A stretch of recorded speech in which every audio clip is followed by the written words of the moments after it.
Selamat pagi, saya Kade Yusiana Putri dari PGSD 6B NPM 1816073. Di sini saya akan menyampaikan apa yang sudah saya dapatkan dari mata kuliah Simulasi Pembelajaran SD pada modul pada bab 1, 2, dan 3. Di sini di bab 1 ada konsep pembelajaran mikro atau simulasi. Jadi, simulasi pembelajaran atau pembelajaran mikro atau micro teaching berasal dari dua kata, yaitu mikro dan teaching.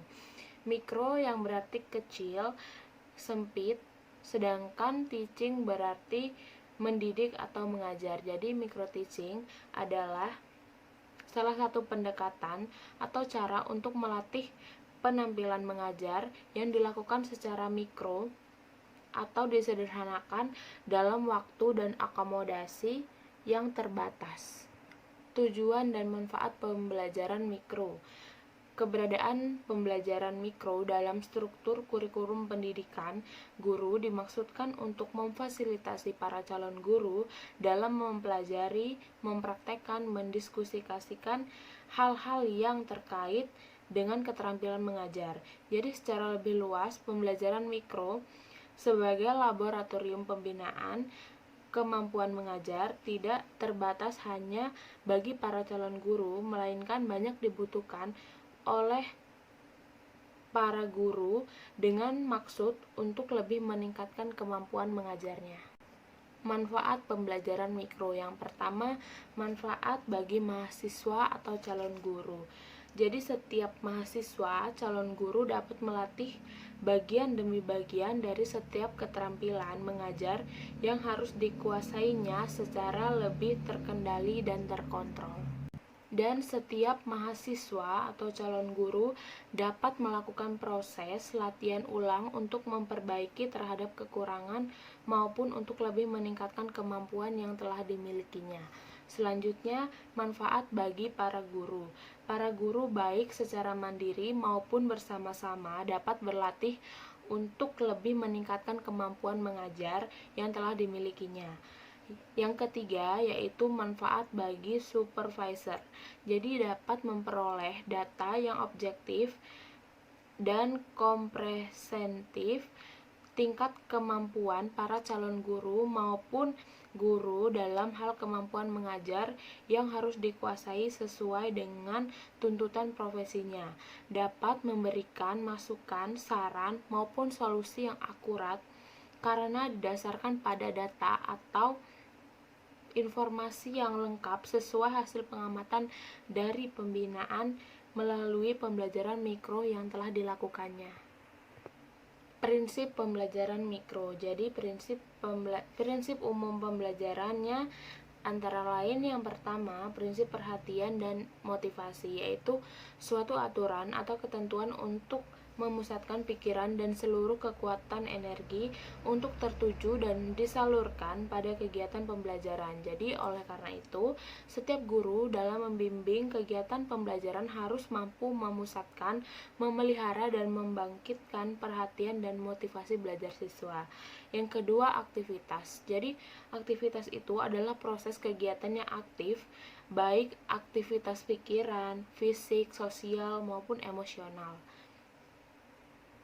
Yang ketiga, balikan atau penguatan, yaitu pembelajaran respon terhadap proses dan hasil pembelajaran yang telah ditunjukkan oleh siswa. Yang keempat, tantangan, yaitu pemberian stimulus. Dengan stimulus tersebut, siswa akan tertantang sehingga muncul keinginan untuk mencoba melakukan. Selanjutnya di bab 2 ada metodologi pembelajaran. Jadi di metodologi pembelajaran itu di poin yang pertama ada pembelajaran dalam kurikulum 2013. Menurut panduan teknis kurikulum 2013 sekolah dasar, pembelajaran dalam kurikulum 2013 bercirikan yang pertama tematik terpadu. Pembelajaran yang tematik terpadu adalah pembelajaran terpadu yang menggunakan tema. Pembelajaran tersebut memberikan pengalaman bermakna kepada siswa secara utuh. Dalam pelaksanaannya, pembelajaran yang diajarkan oleh guru di sekolah dasar diintegrasikan melalui tema-tema yang telah ditetapkan. Yang kedua, pendekatan saintifik. Dalam pembelajaran di sekolah dasar, mulai dari kelas 1 sampai dengan kelas 6, pendekatan saintifik adalah pembelajaran yang mendorong anak untuk melakukan keterampilan-keterampilan ilmiah seperti mengamati, menanya, mengumpulkan informasi, mengasosiasi, dan mengkomunikasikan. Anaklah yang harus aktif melakukan keterampilan ilmiah di atas bukan gurunya. Di dalam pembelajaran dalam kurikulum 2013 terdapat yang pertama itu landasan filosofis kurikulum 2013. Undang-Undang Nomor 20 2003 tentang Sistem Pendidikan Pasal 1 Butir 1 menyatakan bahwa pendidikan adalah usaha sadar dan terencana untuk mewujudkan suasana belajar dan proses pembelajaran agar peserta didik secara aktif mengembangkan potensi dirinya untuk memiliki kekuatan spiritual keagamaan, potensi dirinya, pengendalian diri, kepribadian, kecerdasan, akhlak mulia, dan keterampilan yang diperlukan dirinya, masyarakat, bangsa, dan negara. Jadi undang-undang ini dirumuskan dengan berlandaskan pada falsafah negara, yaitu Pancasila. Yang kedua ada landasan yuridis kurikulum 2013. Permendikbud Nomor 71 Tahun 2013 tentang buku teks pelajaran dan buku panduan guru untuk pendidikan dasar dan menengah menetapkan buku teks pelajaran sebagai buku siswa dan buku panduan guru sebagai buku guru yang layak digunakan dalam pembelajaran. Jadi setiap guru harus memahami baik buku siswa maupun buku guru dan mampu menggunakannya dalam pembelajaran. Yang ketiga ada dasar pemikiran.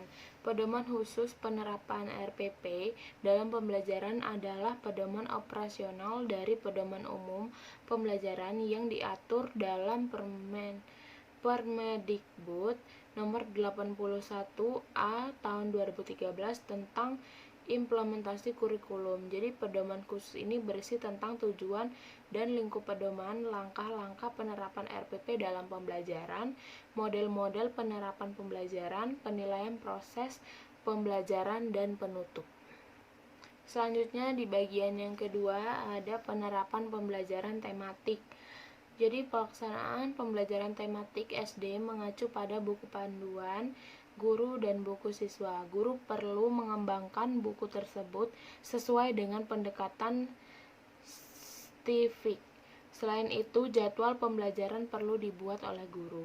Jadi yang pertama, peraturan jadwal pembelajaran tematik. Jadwal pembelajaran perlu dibuat sesuai waktu dan tema yang dilaksanakan dalam proses belajar mengajar. Yang kedua, ada pemanfaatan teknologi informasi dan komunikasi atau TIK dalam pembelajaran. Jadi TIK dapat dimanfaatkan oleh guru untuk melaksanakan kegiatan proses pembelajaran seperti membuat atau menyajikan media pembelajaran, mengambil atau menyampaikan materi ajar, dan mencari sumber belajar. Selanjutnya di bab 2 poin ketiga ada penilaian proses dan hasil belajar. Jadi teknik dan instrumen yang digunakan untuk penilaian kompetensi, sikap, pengetahuan, dan keterampilan yaitu yang pertama penilaian kompetensi sikap, yaitu melalui cara observasi, penilaian diri, penilaian antar peserta didik, dan jurnal. Yang kedua, penilaian kompetensi pengetahuan, yaitu dengan cara pendidik menilai kompetisi pengetahuan melalui tes tulis, tes lisan, dan penugasan.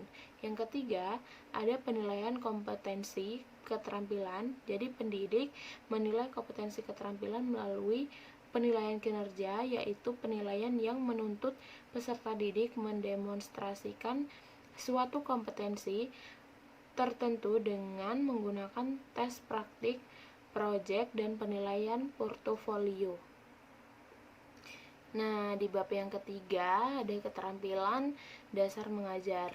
Keterampilan dasar mengajar atau teaching skill pada dasarnya adalah merupakan bentuk perilaku atau keterampilan yang bersifat khusus dan mendasar yang harus dimiliki guru sebagai modal dasar untuk melaksanakan tugas-tugas pembelajaran secara profesional. Jadi keterampilan dasar mengajar bagi guru mutlak harus dikuasai agar guru dapat mengimplementasikan berbagai strategi, pendekatan, atau model pembelajaran.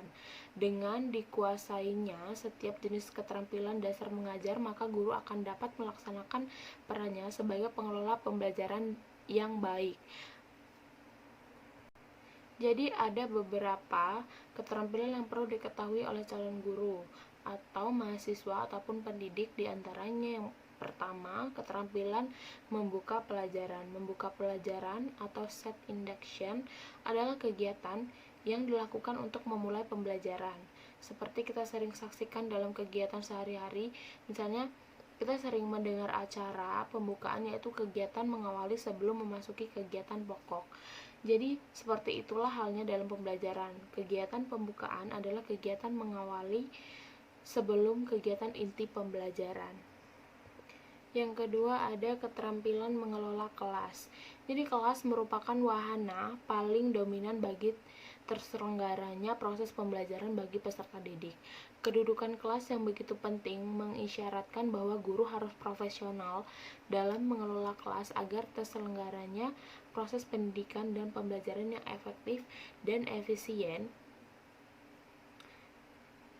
Menurut Sudarwan Danim 2002, keterampilan mengelola kelas adalah keterampilan guru dalam menciptakan dan memelihara kondisi belajar yang optimal, serta keterampilan mengembalikan kondisi belajar ke kondisi yang optimal bila terdapat gangguan dalam proses belajar, baik yang bersifat gangguan kecil dan sementara maupun gangguan yang berkelanjutan. Yang ketiga ada keterampilan menggunakan media atau alat. Jadi lewat media pembelajaran, guru dapat menciptakan berbagai situasi kelas menurut metode pengajaran yang akan dipakai dalam situasi yang berlainan dan menciptakan iklim emosional yang sehat di antara peserta didik. Bahan, alat, atau media pembelajaran ini selanjutnya dapat membantu guru membawa dunia luar ke dalam kelas. Demikian ide yang abstrak dan asing sifatnya menjadi konkret dan mudah dimengerti oleh peserta didik. Komponen dan contoh media alat pembelajaran. Yang pertama ada media audio, yaitu media yang digunakan sebagai alat bantu pembelajaran yang mempunyai sifat dapat didengarkan oleh peserta didik, misalnya radio atau tape recorder. Yang kedua media visual, yaitu media yang digunakan sebagai alat bantu dalam pembelajaran yang mempunyai sifat dapat dilihat oleh peserta didik, misalnya peta, gambar pemandangan grafik, benda nyata, dan lain-lain. Yang ketiga, media audiovisual, yaitu media yang digunakan sebagai alat bantu dalam pembelajaran yang mempunyai sifat dapat dilihat dan didengar oleh peserta didik, misalnya televisi, film, video, atau sound slide. Tujuan dari menggunakan media atau alat pembelajaran. Yang pertama, agar proses pembelajaran yang sedang berlangsung dapat berjalan dengan tepat guna dan berdaya guna. Yang kedua, untuk mempermudah bagi guru dalam menyampaikan informasi kepada peserta didik. Yang ketiga, untuk mempermudah bagi peserta didik dalam menyerap atau menerima serta memahami materi yang disampaikan oleh guru. Yang keempat, mendorong rasa ingin tahu peserta didik agar mengetahui lebih banyak dan mendalam tentang materi atau pesan yang disampaikan oleh guru. Yang kelima, untuk menghindari salah pengertian atau salah paham antara peserta didik yang satu dengan yang lain terhadap materi atau pesan yang disampaikan oleh guru. Demikian yang dapat saya sampaikan, kurang lebihnya saya mohon maaf. Terima kasih, selamat pagi.